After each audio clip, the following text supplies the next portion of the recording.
कसबा विश्रामबाग क्षेत्रीय कार्यालयाचे निवडणूक अधिकारी श्री निलेश काळे यांनी पोलिसाला हाताशी धरून माझ्यावर बोगस खोटा गुन्हा दाखल केला। कसबा निवडणूक अधिकारीचे निलेश काळे ज्यांनी मशीन्स बदलल्या, नियमाबाहेर मशीन्स बदलल्या, नियमाबाहेर मतदान प्रक्रिया घेतली आणि तिथे उमेदवारांना जाळीच्या आतमध्ये घेणं गरजेचं होतं, ते न घेता उमेदवारांना जाळीच्या बाहेर का ठेवण्यात आलं, ते ठेवण्यात आलं म्हणून उमेदवारांना जाळीच्या बाहेर ठेवण्यात आलं म्हणून गुन्हा दाखल व्हायला पाहिजे, कायदेशीर प्रक्रिया नाही राबवली म्हणून गुन्हा दाखल झाला पाहिजे। परंतु कसबा विश्रामबाग क्षेत्रीय कार्यालयाचे निवडणूक अधिकारी निलेश काळे यांनी पोलिसांना हाताशी धरून माझ्यावर खोटा बोगस गुन्हा दाखल केलेला आहे। मी त्या गुन्ह्याला, अशा खोट्या बोगस गुन्ह्यांना घाबरत नाही। पोलिसांना विनंती आहे, तुम्ही कधी कायदा सुव्यवस्था राखणार आहात का? खरे गुन्हे तत्परीने दाखल करणार आहात का?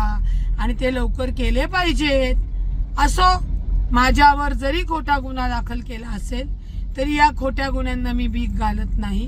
माझा न्यायालयावर पूर्ण विश्वास आहे आणि जो काही हा खोटा गुन्हा दाखल करण्यात आलेला आहे तर लक्षात घ्यावं, मी उमेदवार आहे। माझ्या हक्कापासून, न्यायापासून मला पोलीस किंवा निवडणूक अधिकाऱ्याचे निलेश काळे लांब ठेवू शकत नाही।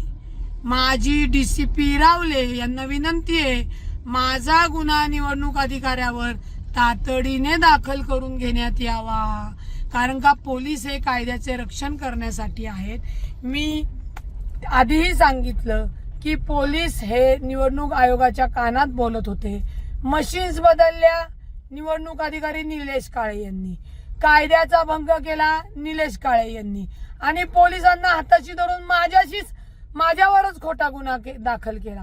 वा रे वा, म्हणजे हे वनवाशाला सोडून, म्हणजे दुसऱ्या याला सोडून वनवाशालाच फाशी आहे। असो, केला जरी खोटा गुन्हा दाखल तरी मी घाबरत नाही, हे लक्षात घ्यावं। आणि निलेश काळे यांच्यावरच पोलिसांनी गुन्हा तातडीने दाखल करावा। एक, परस्पर ईव्हीएम मशीन्स बदलल्या, त्याला नियमावली आहे, ते कुठल्याही नियमाचं पालन केलं नाही आणि उमेदवारांना जाळीच्या आतमध्ये घेतलं नाही, कारण का कुठेतरी त्यांना या प्रक्रियेमध्ये भ्रष्टाचार, मशीन्स बदलण्याच्या आणि समोरच्या उमेदवाराला जिंकून देण्याचं त्यांचं षडयंत्र होतं आणि ते त्यांनी केलेलं आहे। याच्यात मेहरबान हायकोर्टामध्ये सुद्धा याचिका दाखल केलेली आहे। लवकरच याचिकेसह तुमच्या समोर येईल।